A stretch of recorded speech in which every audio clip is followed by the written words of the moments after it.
guest. We're going to stay really close. Let's tell them about what's going on with my face in case anybody's wondering. What's going on with your face? I have a fat lip. Why? I'm not going to do much talking today. Good morning, Teresa. How's it going? I woke up the other day with a cold sore. If you've There she is. never had a cold sore, don't get one. And if you have had it, then you're screwed forever. It's a virus. You never get rid of it. But it's all good. Sausage finger. Casey, I'm trying to bring you on. Give me just 1 second. Oh, there we go.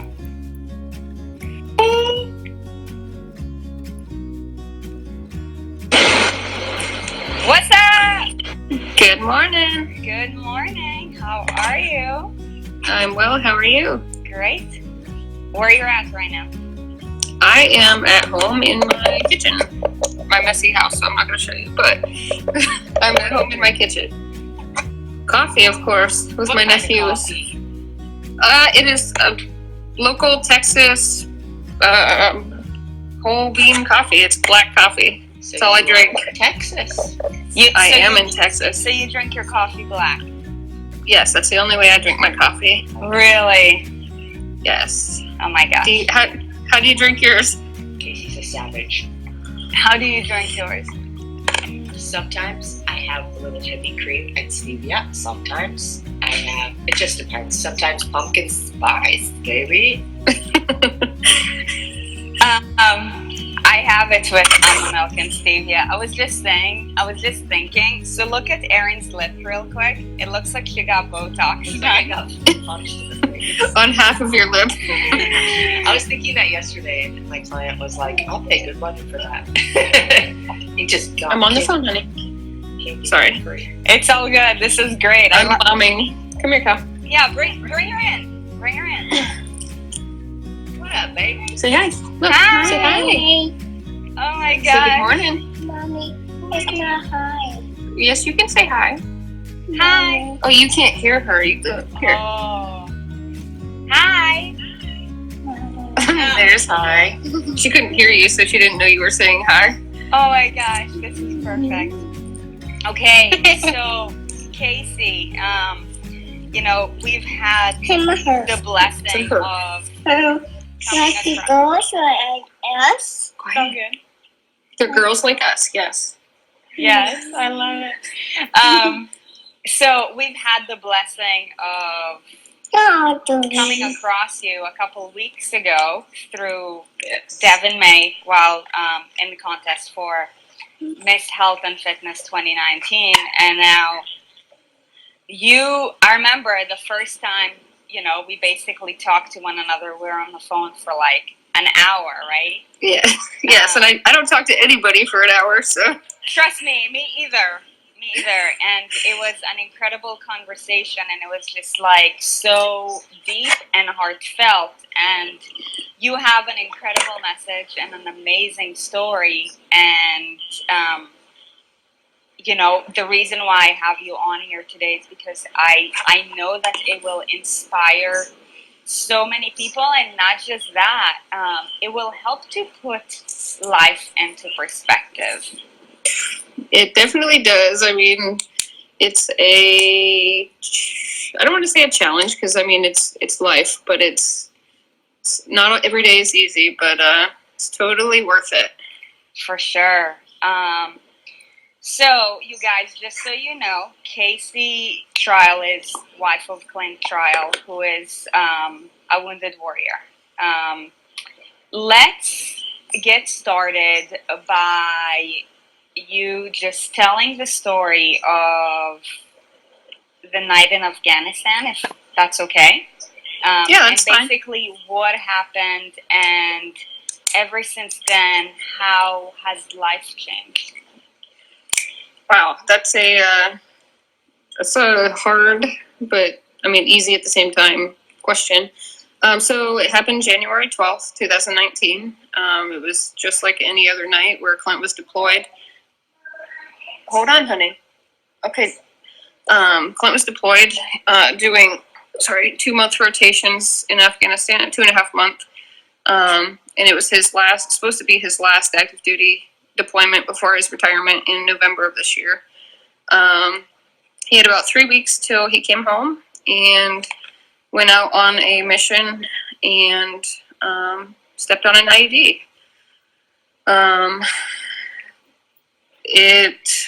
I got the phone call about 8:30 at night. Callie and I did our day like normal. We told him we loved him and good morning, and in morning our time on the 12th, we said, we'll see you, or we'll talk to you tonight. He always would text me when he got back from his mission. Sometimes he would wait till after he showered and ate his dinner and, got settled and the adrenaline rush was gone before he would say he was okay.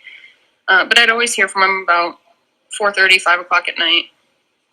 So 4:30, 5 o'clock came around and I hadn't heard from him, but there was times when missions extended or, things came up and he couldn't always write right away, because we never talked on the phone while he was deployed. We always just text, with secure chat. And then, so 5:30 came around, I made Callie her dinner, and we went about playing, got her bath, and I waited an hour, I checked my phone again, and as a wife, then a girlfriend, but we're married now, but of a Marine or anybody deployed, you carry your phone on you 24/7 because you just don't want to miss a message or a chance to say I love you. Or so 6:30 came around, I still heard nothing, and I'm texting his phone like crazy, like, hey, I love you, I hope you're okay, just hurry up and tell me you're done, please come back, blah, blah, blah. And so 7:30 comes around and I still hear nothing, and I'm texting him a little bit more urgently at this point, saying like, hey, I need to hear from you, I'm getting Callie ready for bed, I need to be able to tell her that, that you love her, and I tell her anyways, that Daddy loves her and misses her, and, anytime that he's gone. And then 8 o'clock rolled around, and I put Callie to bed because we have work and daycare and, everything else for a regular work day. And then I decided to crawl in bed and read a book because life solo parenting is never a break. So I decided to crawl in bed, and I'm texting him like crazy, saying like, just please write me. I know you're busy. I just need to know you're okay. So I crawled in bed and I started reading, and I got 2 pages into my book and my phone rang, and it was a number that I hadn't had saved in my phone.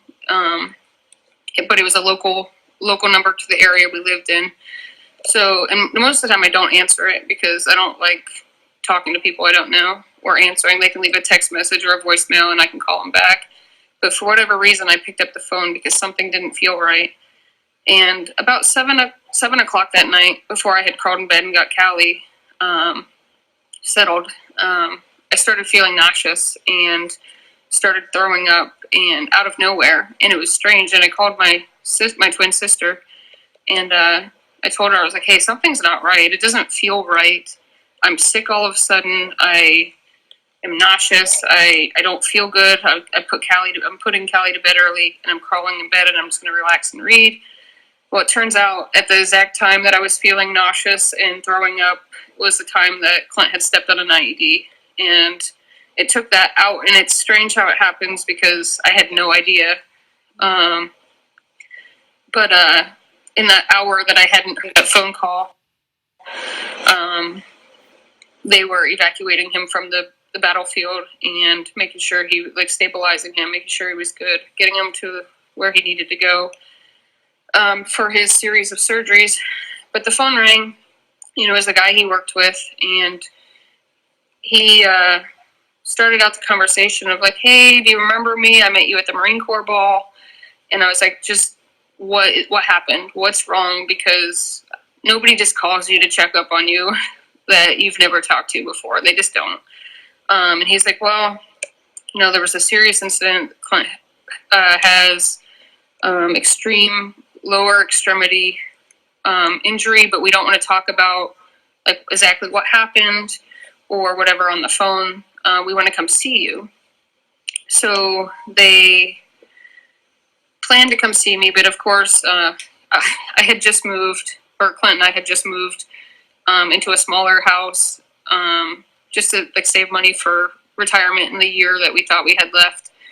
And his paperwork wasn't updated, so they staged outside of the house they thought we lived at, which ended up being an hour and a half with the snowstorm that we got that day, that I had to wait for them to get to my new house, and tell me exactly what happened. So I impatiently waited for them to come. I called my sister and my family, panicking and crying and not knowing what to do, because, I mean, whoever thinks they're going to be in that situation. Called my boss and told him, like, I am not coming to work. I don't know what to do. I know it's the day before, but something happened to Clint, and I need to be at my phone. And where I work, I don't carry a cell phone, or I can't carry a cell phone.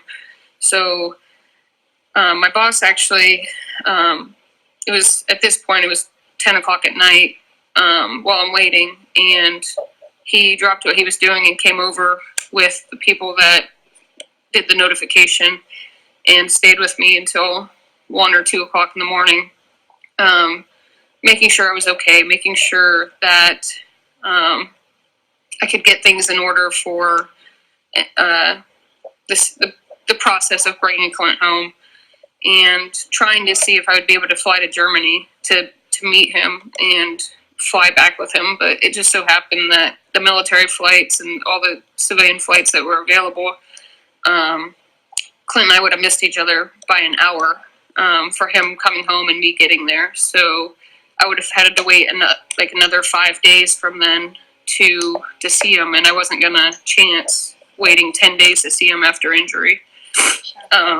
From the time he was wounded on January 12th, it took 4.5 days for him to get home. He went through a series of surgeries while he was waiting to get home. I remember the phone call I got from him from Bagram Airfield, and it was such a relief to hear his voice, but it was heart-wrenching because it sounded like him, but it didn't, because he was so medicated and he was so out of it. So he called, and the one thing he said, and I'm probably going to cry, but the one thing he said was, hey, babe, I just want you to know I don't have legs anymore, but I hope you'll still love me. Of course, him losing his legs wasn't going to stop me from loving him. And then he gave me a guilt trip about not flying to Germany to see him, but that was the drug speaking, and he says he was joking, but his lack of being able to differentiate his voice definitely did not make that seem like a joke when he was saying, if you love me, you'd come to Germany to be with me. But he was, it was good. We talked for 17 minutes, that conversation.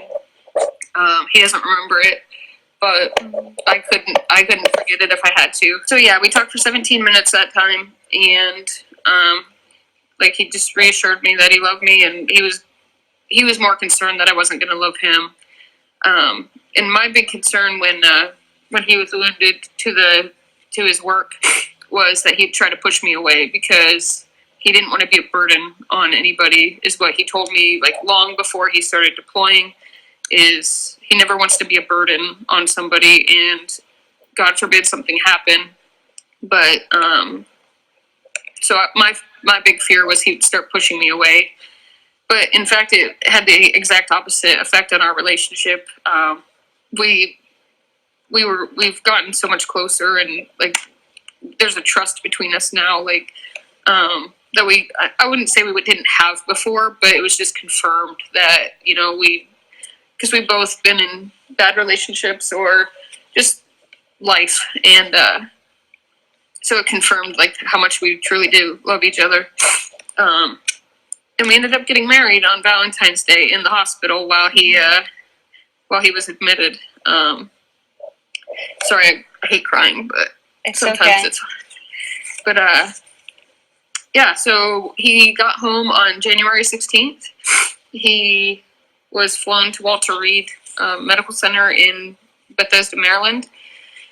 And I think by the time he got home, I had cried every single tear in my body out. So when I saw him for the first time, I didn't cry. Like most people would probably lose it because like it's hard, but like seeing somebody you love hurting like that. But I didn't cry, and his legs were gone. Both of them were below the knee. But one was through the knee. So when on his final surgery, the doctor, where they closed his wounds, the doctors actually had to take his left leg above the knee, just for better mobility for the future. Because with how his wounds were, his bone would be rubbing in the socket the entire time, and it would be just pain for the rest of his life. So the surgeon made the decision that taking it above his left leg above the knee would be the best course of action for mobility in the future. So he had that, and then he had 13 blood clots in his lungs, and a traumatic brain injury. His memory for a while was gone. There's still some things that he gets frustrated with, not being able to remember, or the vocabulary that he had before. And I'm not saying this because Clint's my husband, but Clint is the most intelligent man I know. Like, he's well read, he's extremely educated, and he gets frustrated with the fact that sometimes he can't think of the word he wants to use, where before it would come easily to him. But I think he's also very hard on himself and expects to be exactly where he was before he was wounded. But it's a healing process that I don't think I think he's trying to rush because he knows what his body's capable of, and he just wants to be the old him again. So we spent 7 weeks in the hospital. He had 9 total surgeries on his legs. He ran into issues along the way. Thankfully, nothing severe like infections where it would end him or land him back up on the operating table. But I was pretty hardcore Nazi when it came to washing hands when people came in the room.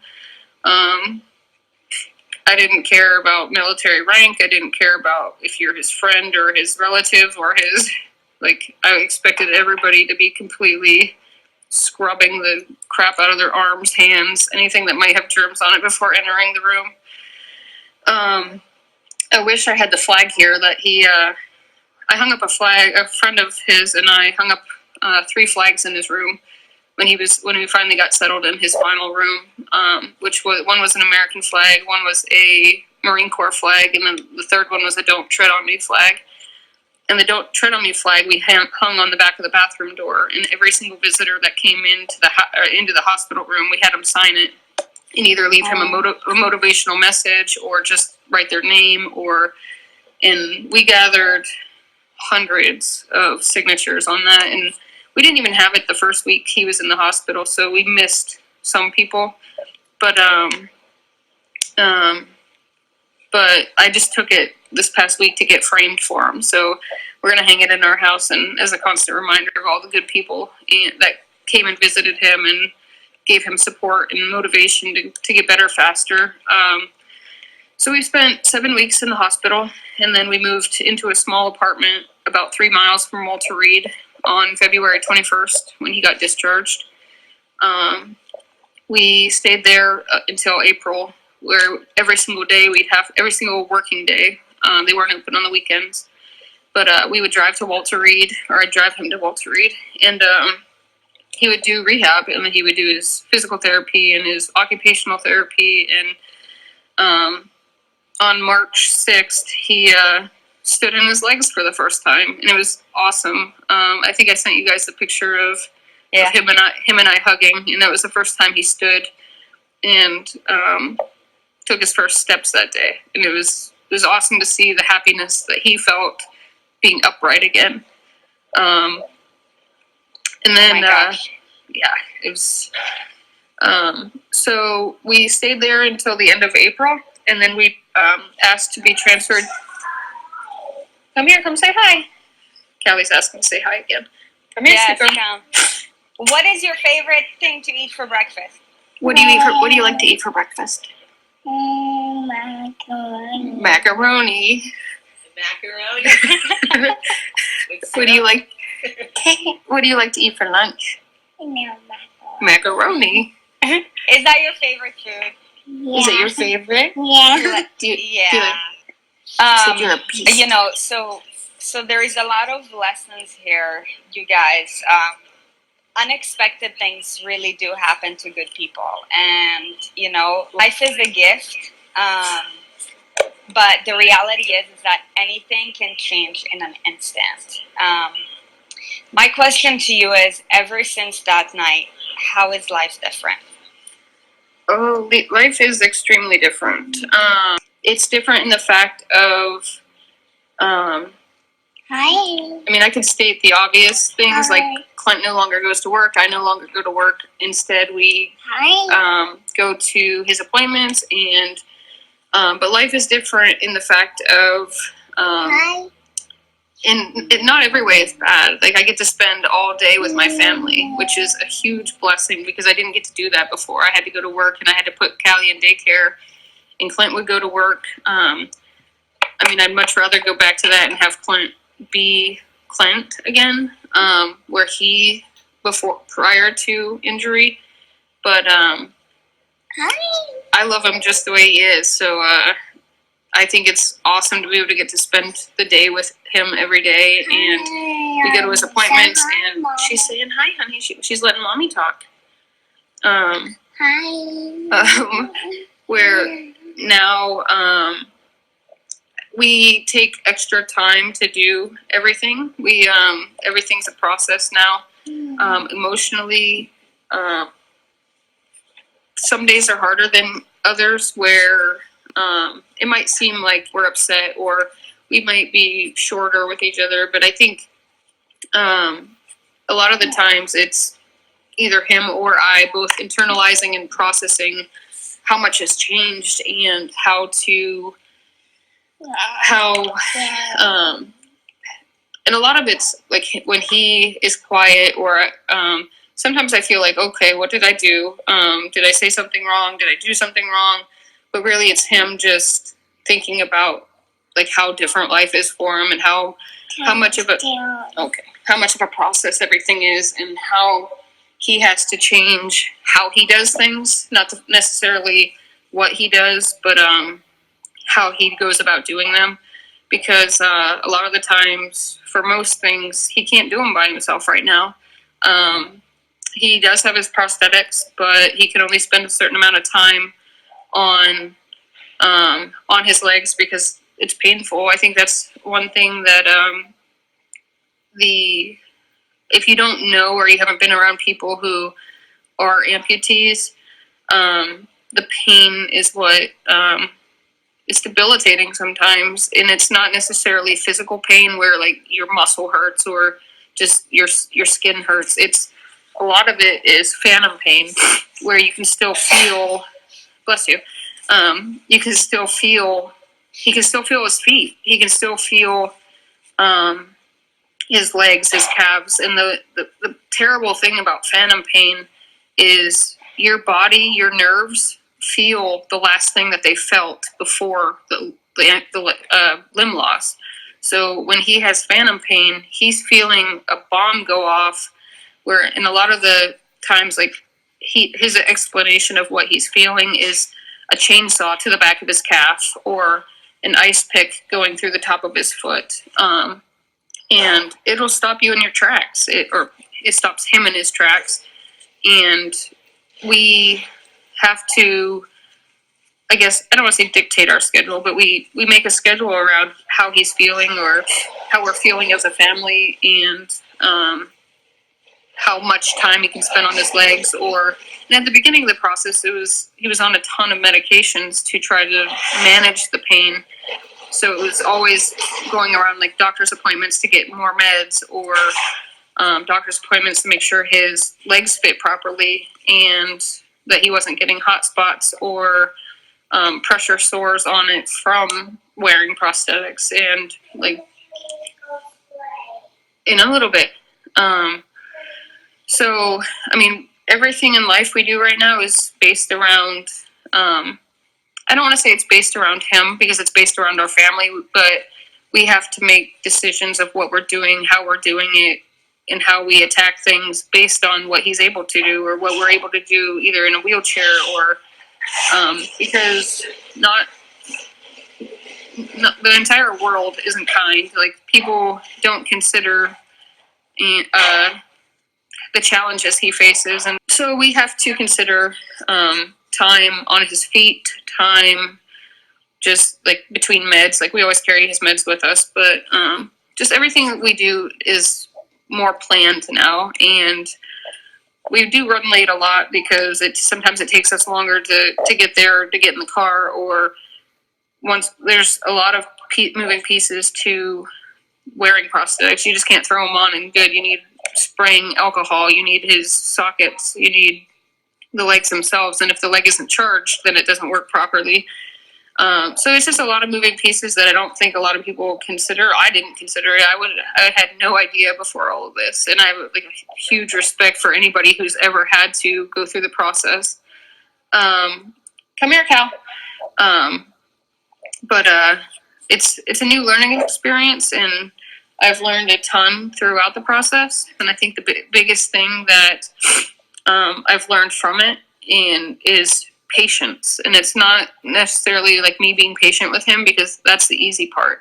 It's me trying to instill in him that he needs to have patience with himself, because he gets frustrated and he's extremely hard on himself for things he thinks he should just be able to do, but we've got to learn it all over again.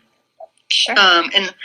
And right now we're at the point where he's learning a lot of things like independence. And it's not learning, it's just him doing it. But we go for walks in the evening. And I'll take his wheelchair just in case he needs to sit down, but we'll go swimming. Swimming is awesome cardio for him. We do normal activities like we always did. We go bookstores and to the movies, but even though we do the same things, life is completely different in those aspects, because you always have to worry about, like, are people going to be cruel, or is there going to be space or time, or everything. Sure. So it's a lot of consideration, but I wouldn't change. I mean, even Clint said, and it really hit home for me, because it shows me how dedicated to America he is, and how dedicated to his work he is. He told me, and his work friends, even knowing the result of what happened, he would go back and do the exact same thing over again, knowing that he was going to lose his legs, just because he's a true patriot. He believes in what he was fighting for. Sure. Hey, I got want him to go back. Oh, go ahead. Go ahead. One last question for you. Okay. So life is obviously a lot different. How did it change your outlook on things? I'm a much more positive person now. Before, it was an eye opener for me. It's easy to see the negative or the bad in people or the situation, or it's easy to be in a rush to go places, or a rush to do things, or hold on, go ahead. Where now it's just I'm so grateful to even have a life with him still, that couples and friends, they get in arguments and they fight, and don't get me wrong, Clint and I still have arguments, we're human, but it's easier for me, and I think for him, just to say this is stupid, why are we fighting about this, this is dumb, because we were faced with a situation where we could very well just not be able to fight with each other or enjoy the time we do have together. So we choose happiness. We choose to make things the best we can. yes, we might say things wrong to each other, or we might use the wrong tone, but it's address it, apologize, and move on. Like, it's don't dwell on the negative and hold a grudge, because you never know when the next day may not be here for your friend, your spouse, your significant other, your whatever. And just super grateful to have life with him, because I came very close to not. Right. Man, I feel like my heart is like, Thank you for letting us in. Like, thank Oh, you no, for sharing. it's- Thank you for letting us be a part of your journey. No, I appreciate you guys even asking. so, the real lesson here, you guys, is that everybody deals with adversity. And Yes. what you think your adversity is actually very small in comparison to a lot of others. Something that you said that was super important is I choose happiness. Happiness is a choice, and happiness is Yes. created. It does not come to us. We have to make it happen. And just being here, knowing that we Yes. are here today, gives us so much to be grateful for. So, Yes. I hope that this really helps to put everything into perspective, because we all have shit that we go through on a regular basis. Of course. We all have adversities. But, when you hear a story like this, it really helps to make us realize how small our problems, what we call problems in society, really are. So we have a couple of things that we want to share with you. Okay. So, when I ran for the contest of Miss Health and Fitness, my mission has been magnified to not only transform the lives of millions of other women through the same movement, nutrition, and lifestyle habits that have transformed me. I'm extremely grateful for the freedom that I have in this country, because I was not born in this country, and I know that the opportunities that this country provides is like no other. So there's so much to be grateful for. And, the reality is that had it not been for, everybody who's serving the country and protects us and sacrifices their life, like Clint, like you, like your family, who are like directly, literally like making a daily sacrifice so that we can live our best lives here and that we can choose our own happiness, then, I'm just forever grateful. And ever since the contest, we figured that we want to magnify our mission, and no longer are we just going to choose to give back to the wounded warriors only through the contest, and that's great, but we are releasing out a new program to transform the lives of as many women as possible. And when we keep on saying that 25% of the proceeds are going to go to a home of a wounded warrior.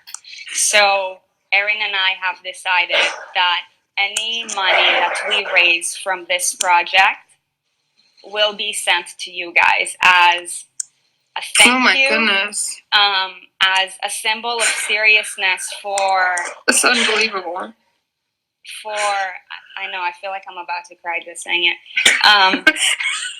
As a symbol of seriousness to you guys and to your sacrifices, and just for allowing us to do this, because the reality is, you guys, that had it not been for Clint and for others like Clint, and we know that behind every great person there is a team of supporters like Casey and like his daughters. Like, this affects not just one person but the whole family.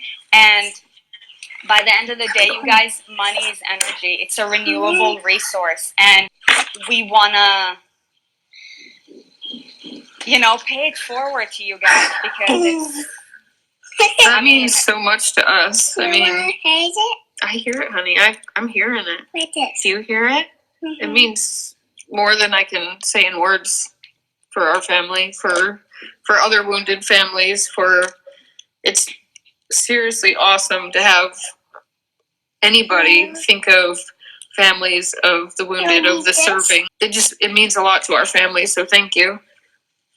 You know, it's an honor and a pleasure. The way for us to show that we're grateful for our freedom in this country, and that we recognize and appreciate people who are doing things that we're not, so that we can live the life that we do. Well, we appreciate that. I appreciate it. I don't know if you expected this morning. No, I did not. But you know what? Just like the transformation program, it is raw. It is real. It is authentic. And these are the things that people need to hear. Okay?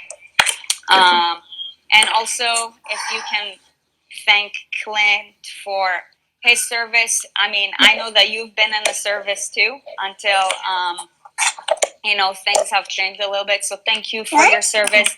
Thank you.